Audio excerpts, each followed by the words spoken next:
Hello, good evening, and welcome to your most authoritative business and economic analysis program live here on TV3. This is Business Focus. My name is Pakus Yasari. Now, it's been almost a week since Ghana was given the go-ahead to host the Secretariat of the Africa Continental Free Trade Area, which will create a single market for the whole of Africa. It will allow for the free movement of goods and services, duty-free and quota-free.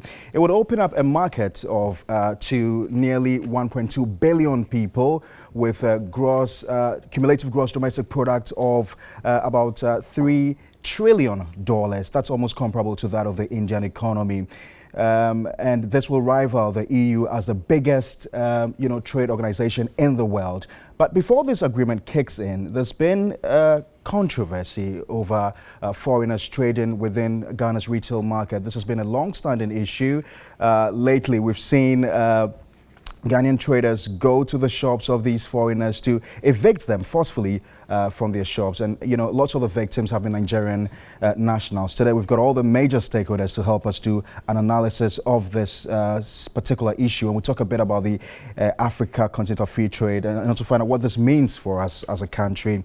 My name is Pakus Yasari. This is your most authoritative business and economic analysis program live here on TV3. So let me just give you a brief background to what's been happening over the last few weeks. So it's been weeks of constant clash between Ghanaian and foreign retailers, with members of the Ghana Union Trade Association either closing down shops or ransacking shops of their Nigerian counterparts. Now, non-Ghanaian traders in the Swami market, for instance, have come under periodic attacks from their Ghanaian counterparts for engaging in retail trade that's contrary to Sections 27 of the GIPC Act 865. Last week, for instance, foreign retailers at the Tiptoe Lane here at Circle in Accra had their fair share as their shops were closed down by Ghanaian traders. Admittedly, the feud between Ghanaian retailers and Nigerians has spanned over 2 decades, with successive governments attempting to resolve the matter. Tonight, with attempts to bring finality to the matter as we engage all the major stakeholders involved. What does the GIPC Act really say? How do we resolve this issue without necessarily attacking foreign retailers? All that will be looked at tonight as we engage both GUTA and government. So here's a story of the latest attack on foreign retailers by Ghanaian traders. The local traders faulted government in not addressing the issue of foreigners in petty retail trade in the country. This thing is going out of hand. There have been several occasions whereby you remain in your shop, maybe you rented a shop for like 50,000. The next 5 years, they just triple the amount to 200,000. It's difficult to come by that money, but the foreigners can raise money from their country and they can be able to pay it. We've spoken to government officials on several occasions. Listen, there's rules here. GMPC has rules. Let's go by it. Foreigners cannot indulge in petty trading. This is simple. It's not a matter that we hate foreigners or not. No, the fact is they should not involve themselves in petty trading. They explained that their action should be a wake-up call to government. They are taking off business, our shops. You can't even take shop at Circle. Over billions. Ghanaians, you want to start a business. How will you go by that? A German will come and a Chinaman will come and take a very high price. So we need to work on this. We are sending a message to the government to wake up. Yeah, this is a wake-up message. So if we are waiting for him, if he doesn't wake up, we will meet him. Some of the Nigerian traders asked government to clarify the issue. Later, we'll bring you an analysis of the stock market as well as the commodities market. And of course, we'll find out how the foreign exchange is faring. Ghana's local currencies faring against other major trading currencies. And then also, we'll bring you the mover segment here on the program. So let me just quickly introduce our guest to you tonight. Clement Boateng is the national organizer of the Ghana Union of Traders Association. Thank you, Clement, for your time. Good to have you in the studio. Benjamin Yeboah is the national welfare officer of GUTA as well. Thank you for your time. And then Prince Boakye is head of public affairs, the Ministry of Trade. Thank you, gentlemen, for your time, and good that you've agreed to join us on the program. So I'll start off with GUTA. When will these attacks ever end? Pa, thank you, very much for having us in your studio. I think this is an issue which GUTA has been battling for close to 2 decades, as you rightly said in your preamble. And it's beats Guta's imagination as to why successive governments have not been able to enforce the law that has been enacted by our parliament. So, where we have reached now is about time Guta does something about it. Else, we, all the traders in Ghana here, will have to go back to our various, towns and villages, and then the foreigners will take the economic power of this nation. So, we are not saying we are driving out foreigners, because there's a proverb which even says it's foreigners that are used, to build a town or a city. We are not driving foreigners away. But what we are saying is the laws that they themselves have enacted, there should be enforcement of the law. What exactly do you want? Just the enforcement of the law. By enforcement of the law is to get the foreigners out from the market. The law specifically says that. The laws don't suggest that you forcefully drive them off their shops, does it? It doesn't say forcefully. But we are saying the laws that has been enacted should be enforced. By enforcing it, we are not saying they should be forcefully. But that's what we've seen in the last few days. Yes, because we are seeing that the authorities are not enforcing the law. So if the authorities are not enforcing the law, what is the law as you know it? What is the law? The law states that foreigners are not supposed to do retailing in the retail market. And they have outlined a number of activities here that are reserved for the indigenes. It is here. I can open the book for you to see.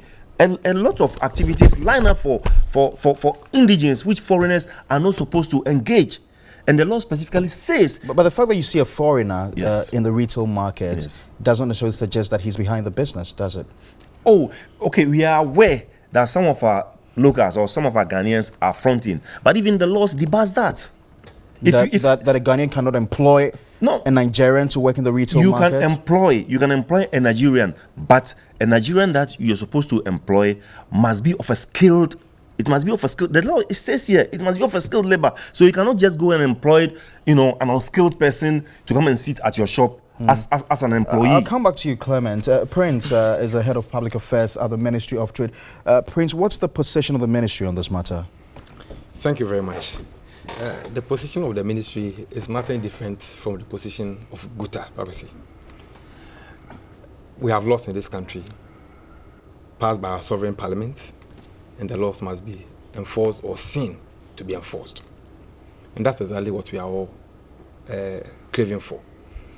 The law states that foreigners are not supposed to engage in retail trading in a market or stores at any place. So it's clear. Guta is not calling for anything outside the law. And so the Ministry of Trade and Industry has no problem with Guta. Our only issue with them is the manner that they are seeking for the issue to be addressed. But then, who can fault them so much? Prince, are you very sure that the ministry? Are you very sure that the ministry is clear in its mind what it intends to do? This has been a long-standing battle. Exactly. Indeed, I was just reading some articles over the last few years. I noticed that in 2018, Shirley Ayokoboche, who's the Foreign Affairs Minister, had a meeting with the Nigerians. I think it was a High Commissioner, and she stated emphatically that they are not driving out Nigerians or ECOWAS traders from the market, and that it's other foreign nationals they are targeting. Here you're saying today that, no foreigner is supposed to be working in the market. So what exactly are you saying? The foreign minister's position has not, it's not contrary to what I'm stating. The position of the law is clear.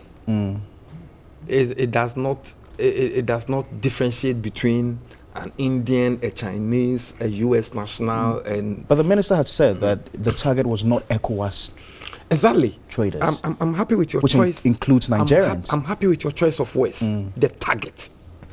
The reports in the media that we kept having was as if some particular nationals were being targeted in that enforcement exercise. And it was that the minister was trying to explain, that nobody is being targeted. It's about the enforcement of the law. You might be an Indian, you might be a Chinese, you might be an Egyptian, you might be a Nigerian, you might be a Burkinabe, you might be a Malian. The fact of the matter is that you are not supposed to engage in retail trading in a market or a store at any place. And that is the reason for which the committee was put up, to try and sanitize the environment. So she was only reacting to reports as if some particular group of nationals are being targeted. And so the minister was clear. I'll come back to you. Mr. Benjamin Yeboah, National Welfare Officer, in an era where we're pushing for harmonization within the African continent, we're pushing for a single market, duty-free, quota-free.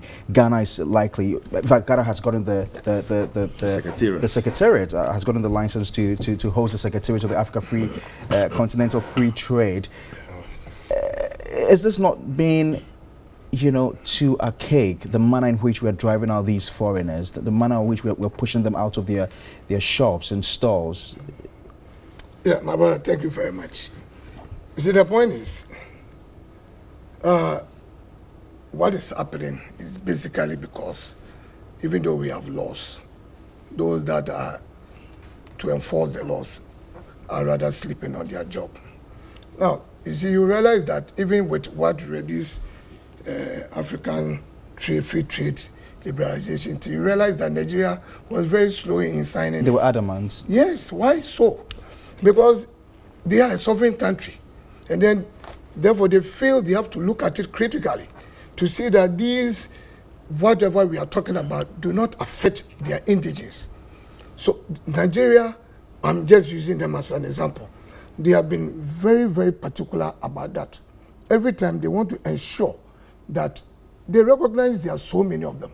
But in the era of trade, we are moving away from protectionism. But it's what they are doing. Why? But that is no, but they finally have signed onto it, haven't they? If they signed onto it, that is, everyone has signed. Let's open up the market. Let's allow for free trade, free movement of goods and services. Let us see how it will be implemented. That is why the ECO has been on the You don't sound convinced about this free trade. I am not convinced. Why? You seem to be the only, you know, I'm not the only stranger. I am not.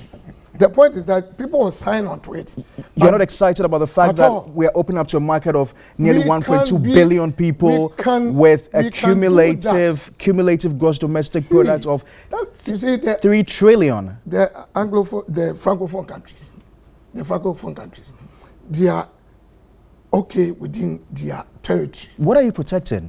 What are we protecting? Yeah. What are they protecting? Why was Nigeria so slow in signing? But why are you talking about the past? They have signed onto it. See, Nigeria had in the past what they termed, they had this package that debars even those within the ECOWAS. Yes, the ECOWAS members in going to their markets. They are always trying to find a way of protecting. I'm very surprised at your position. But that is not my position. I'm telling you what the reality is. It's the reality? Yes, we can speak very nice English, nice, beautiful, but then when it comes to the nitty-gritty... You are not excited to have access to the Nigerian market? You will see, you might have access, but when it gets to the practicality of it, then you realize how difficult it will be. Because they wouldn't want you to flood their market with what you have. So they will find ways and means within their circle to protect certain things of theirs. Prince, you don't sound convinced by his arguments. I'm not convinced, and he knows I'm not convinced. And I'm sure he's not convinced himself. Because in as much as I agree with them, this continental free trade area is such a laudable thing that I think everybody should embrace. And I'm happy the way Ghanaians from across the political divide have embraced this whole idea. I heard Honorable Samuel Kujeto Ablakwa and others praising government for the efforts and even for the fact that we've been able to get the secretariat located in Ghana. It comes with a lot of enormous benefits to us as a country. It's a feather in the cap in terms of our tourism industry. Wherever headquarters of such big organizations are, meetings, conferences and others take place over there. And that comes with a lot of packages for those in the hospitality industry. This continental free trade area, I don't know if we are digressing, but I think it's very important we make some points clear.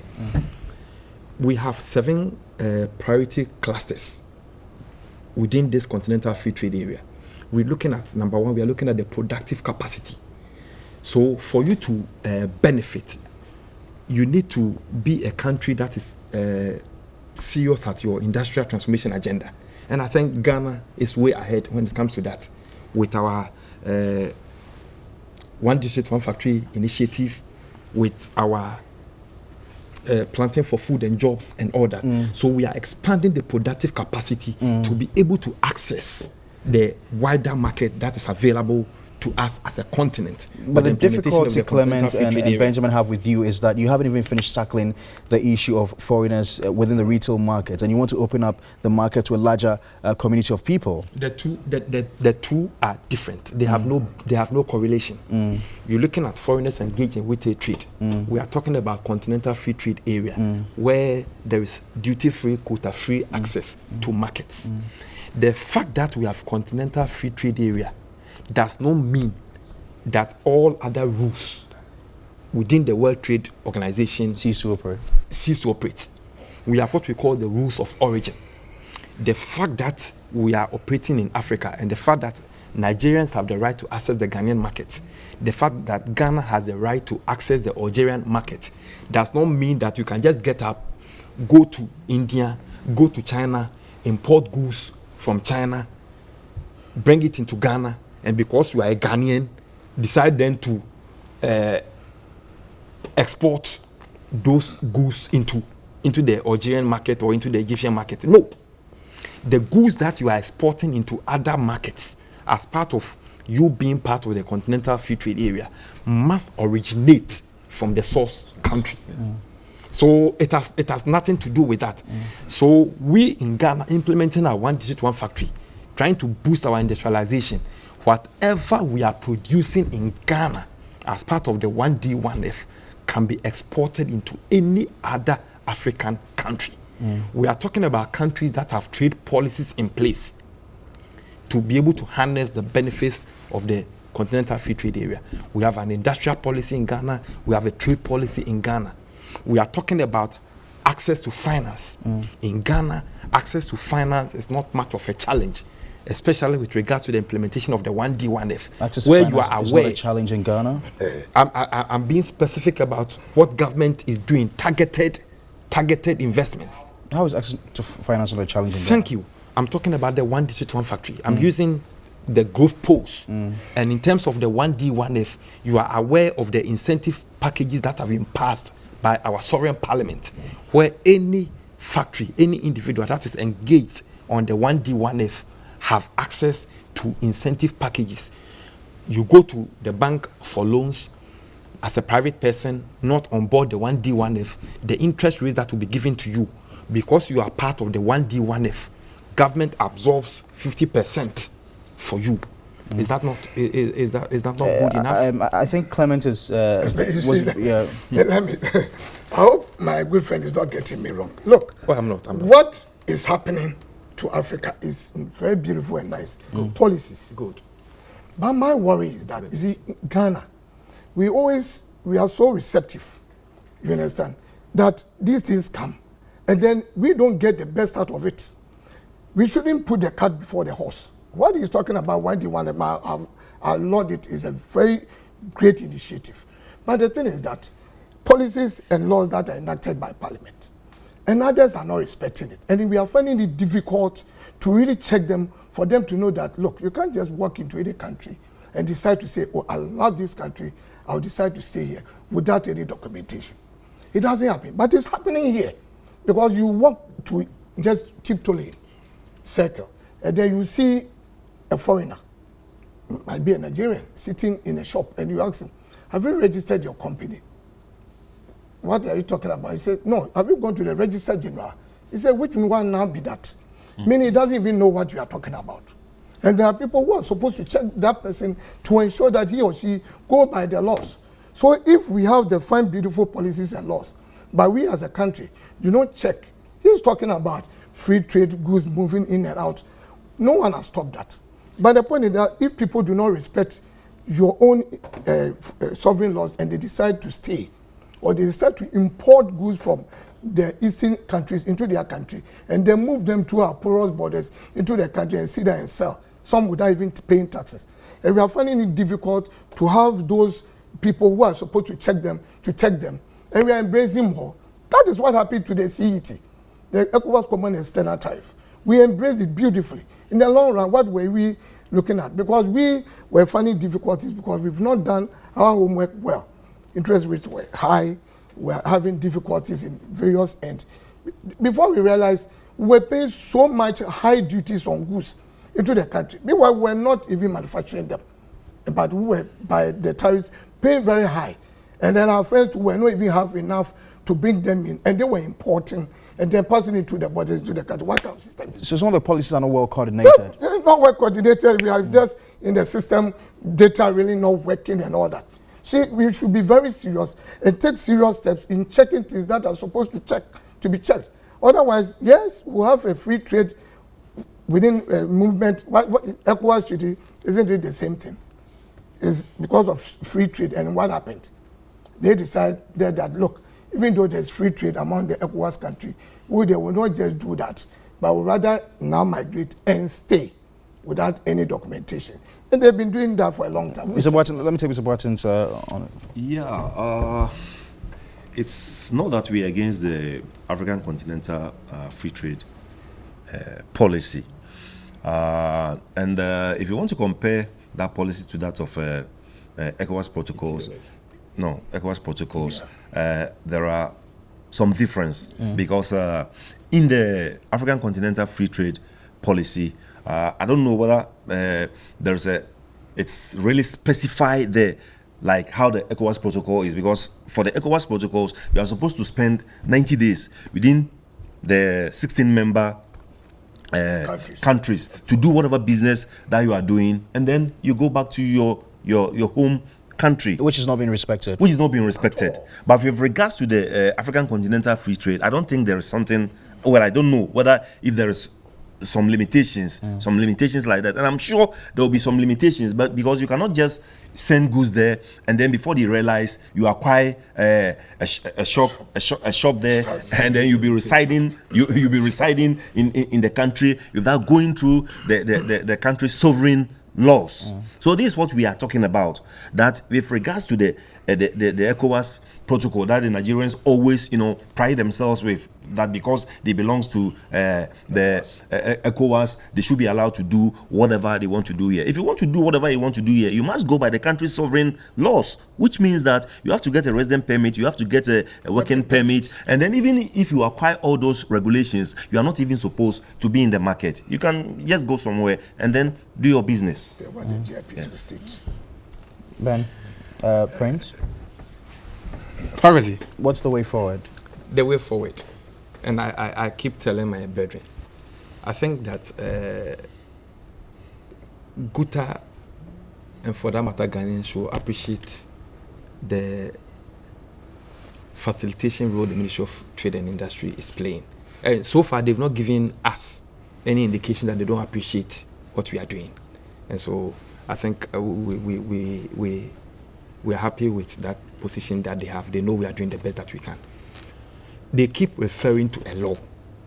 Who is to enforce the law? GIPC or Trade Ministry? My brother, you just mentioned it. What law is it? Ministry of Trade and Industry law? The GIPC Act. But it should be working in tandem. GIPC Act. So GIPC Act. This is not the trade policy of Ghana. I'm not trying to absolve my ministry or to try to shirk responsibility. But the law is GIPC Act. So the GIPC is failing? I have not said so. They have failed. Not that it's failing. They have not said so. But this is not so what's the Trade Ministry Task Force doing then? Thank you. This is not a Ministry of Trade and Industry Act. And that's why I'm saying that Guta should appreciate, and I know they appreciate, the facilitation role. So your task force has absolutely no mandate? And we have no mandate in the enforcement of this law. So what's your task force doing in the market? Thank you. What the task force is doing, Guta is a critical stakeholder as far as the Ministry of Trade and Industry is concerned. And anything that affects them affects us as a ministry. We are talking about continental free trade. We are talking about trading. These are traders. These are the people who must take advantage of the other markets. If we are not interested in what concerns them, then what else should we be interested in? What are you saying? You say you have no mandate to be in the market. So what we are saying is that because they are important to us, whatever affects them is of interest to us. And that is why, even though we do not necessarily have the legal mandate to do what they require, we have decided to play a coordinating and facilitating role. So what we have done, backed by the law? task force that you are doing, is to bring those who have the mandate by law. So it includes the GIPC? By law. So who are the members of the to bring task them force? together? Who are the members of the task force? We have the GIPC there, and they are aware. Immigration. We have the Ghana Immigration. You see, they are mentioning them. Yes, They have the yes. Ghana Fulfilled. Immigration Service is there. Especially It's the Ghana Immigration Service that gives residence permits and entry And working permits, permits. working permits in here. We are talking about GIPC itself, which has the law backing them that my friends and brothers keep referring to. We have the Registrar General's Department, who have to ensure that every business entity in you this agree country is registered with by law. them? You agree with both of them that this task force has failed? I have not agreed with anybody. I'm But- letting you but know. they are saying I'm they letting. failed. They can say what they want They to have say, failed? but I'm telling you Hold what on, the reality you of don't the want to say situation is. they failed? The point is that this is just about the fourth task force that's been formed By under the successive governments. Yes, successive governments, and they've all failed. Over a 20-year I've problem. been part of this task force. I See need you that to be blunt with me. Why do you think they failed? It's mostly at times the political will, to Okay. put it bluntly. Yes. It's mostly at The times the political political will to push it. Because at times they start working on it, and then it gets to a point, then they get that G3, and then before you realize, getting to an election year, it fizzles out. That is what has been happening. And it's so sad. The point is that the way forward, I think that's the most critical point, is that I wish we had immigration on the platform here, because per law, they are really, really mandated. It's part of their core mandate. Right from the port of entry. Yes, it's part of their core mandate to ensure that if you come, How many days are you staying? What are you coming to do? Who are you living with? Permit, Yeah. resident permit, all that.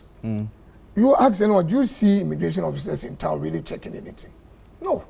Gentlemen, I've got to say a big thank you. I'm sure the next program we'll try and bring in the immigration to also come and answer some questions. Gentlemen, thank you very much for your time. Clement Boateng is the national organizer of the Ghana Union of Trade Association. Benjamin Yeboah is national welfare officer of GUTA, and Prince Boakye is head of public affairs at the Ministry of Trade and Industry. Thank you very much, gentlemen, for your time. You're still watching Business Focus, your most authoritative business and economic analysis program live here on TV3. We're going to go for a short break. When we return, we've got the Mover segment. We'll also do some analysis of the stock market as well as the commodities market.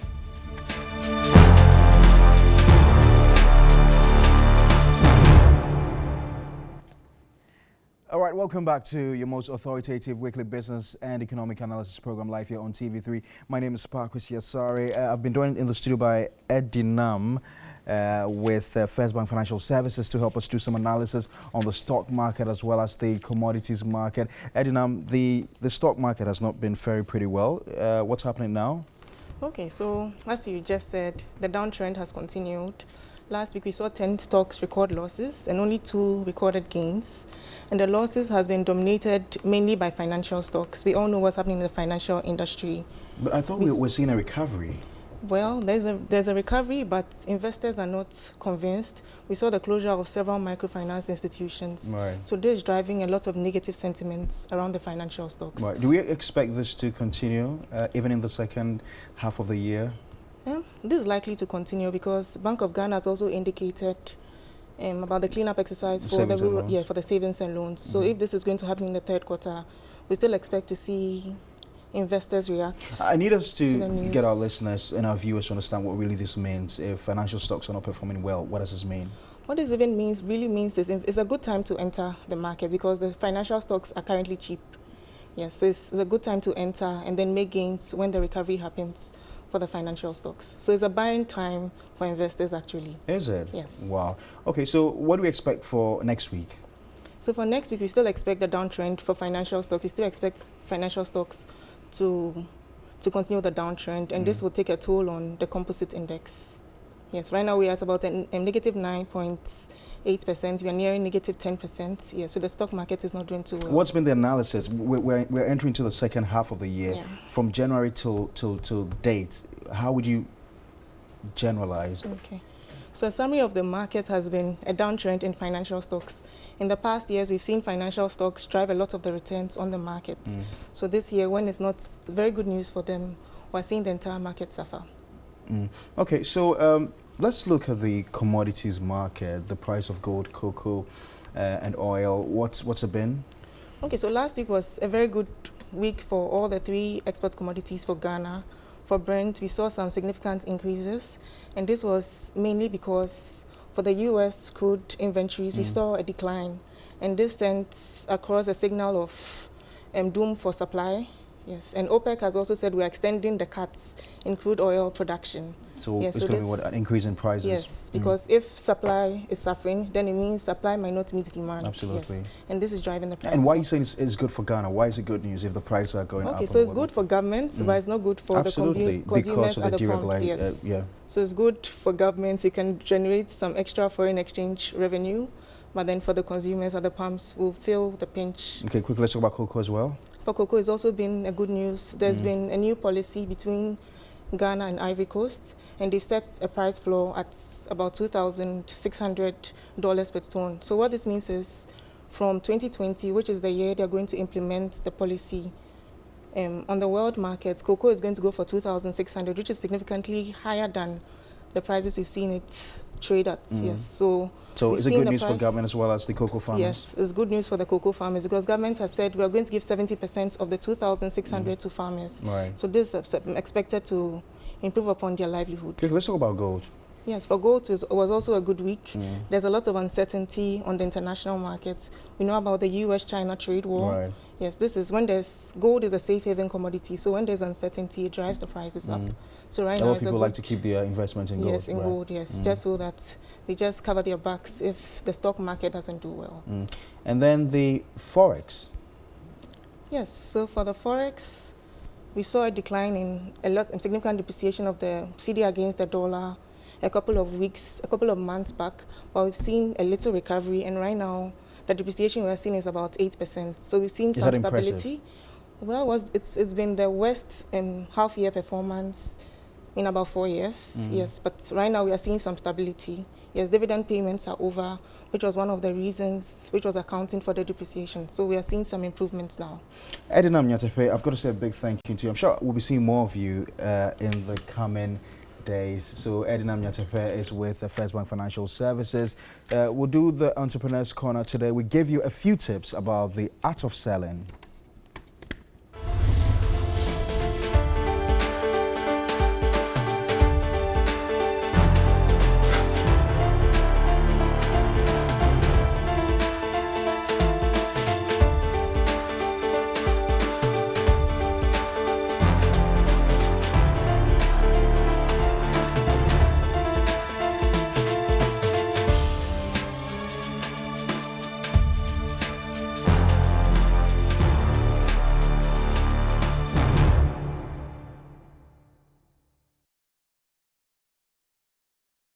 Welcome back to the program.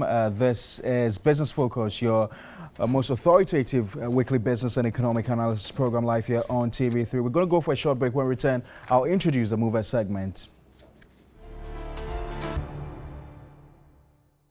All right, welcome back to your most authoritative business and economic analysis program live here on TV3. This is Business Focus. Now, on our mover segment tonight, have you ever imagined living in a world without music, movies, fashion, comedy and other forms of art? That certainly will be an awkward world for many. Tonight on the Mover segment, we tell you the story of a young Ghanaian entrepreneur who is bent on changing the narrative about art. The Chief Executive Officer of XTA Expressions, Esther Ofosu, is our mover for today. From prehistoric cave paintings to modern-day film, art serves as a vessel for storytelling and conveying humankind's relationship with its environment. In the case of 32-year-old Esther Ofosu, she was contacted by the Methodist Presby Unit Chapel, Volta Barracks, to construct a concrete pulpit for the church. After the project, she was paid 6,000 cedis for her work. That further pushed her to put in her all and commercialize her works. I feel like my artwork is me, and me being African, it basically comes out through that form. Sometimes yes, sometimes no. lucrative in such in the sense that if you have people coming to tell you that, okay, I want this artwork, do this for me, do that for me, that's when it becomes lucrative. But if you sort of come up with your own thing and then you do your work and which has your own meaning, it's not really yeah. She currently teaches visual art at St. George Grammar Senior High School and distance education at the University of Ghana, Legon. In order to change that narrative, what I do these days is that when the clients come around and they are like, okay, I want something to hang in my sitting room, I'm like, okay, it's not just anything, but what do you want to say? What you are going to hang in your sitting room should be able to say something. Should be able to have something in connection with you. So with that kind of suggestion, I was able to get 1 or 2 people who were able to do artworks that say something about themselves or about an issue in their life. One current example has to do with a client that I had. He was like, he wants an artwork that talks about X-ray because it's the nickname. He gave me the history behind his nickname, so it's kind of, yeah, changing that narrative of just giving art to people as a gift. And so where we are currently standing is a car garage, and Esther has converted this into a personal studio. So everything happens here. You can call it the magic room. So you can see some of the words that she uses for her works, and it tells you how passionate she is about art. For Esther, she has never regretted venturing into the art despite its low appreciation. Sometimes because people are like, oh, it's a woman, and they are like, okay, is she going to do it? They try to judge your competence or something, sort of.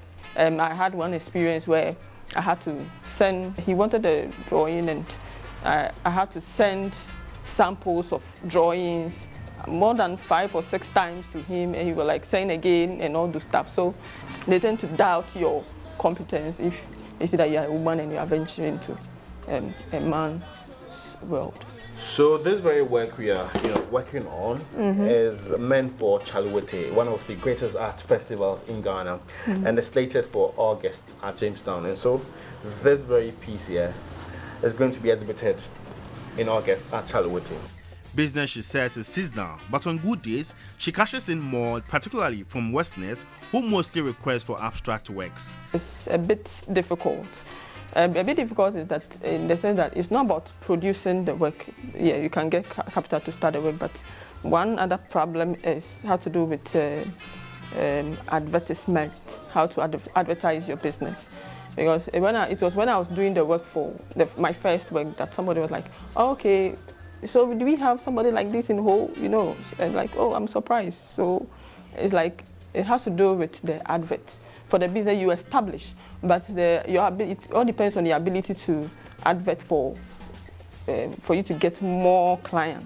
In a world where social media is offering convenience to businesses and the likes, Esther tells me she never leaves it to chance. I have a platform on social media, basically Facebook, where I post some of these works. And then I also attach the meanings to the work. Sometimes I share my work with friends. Sometimes I place it on my status on WhatsApp. Sometimes I work alone with these ones, for instance, that you see on the wall.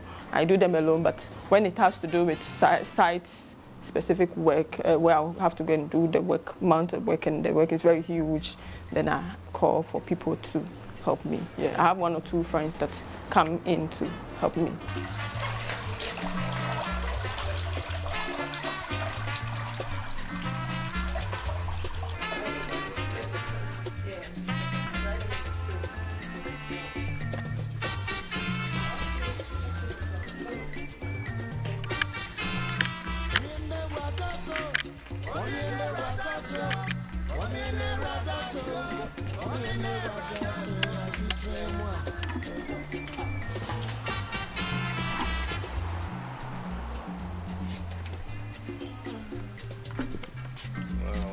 She advises Ghanaians not to relent in inquiring about meanings of art, as they are mostly abstract in concept. You can have everything, but without passion, Esther stresses, anything you set your mind to do will be in vain. Art is a magical thing. Sometimes it requires a third eye to grasp these concepts. But one thing Esther is asking from government is that they need an art museum where they can showcase their works or even hold exhibitions, because the private ones are very expensive. That will, in a way, promote art in Ghana and also make people appreciate art. And so we came to you from Esther's studio here at Tantra Hill. This is where she does everything here, her magic room. It's been so great and awesome. And thanks for watching. My name is Josh Quinnin. I'm black and proud. Yeah, it has to do with, you know, people. Somebody, a girl passed by with this kind of figure, you know, guys are. All right, so that was the mover segment here on TV3. Thanks very much for watching. That's all for Business Focus this week. My name is Parkwesi Asari. Thanks very much for watching. Thanks to the production team, to all of you who supported us, to the cameramen, everyone on duty. We appreciate you. Hopefully next week we'll come your way with yet another edition of your program, Business Focus.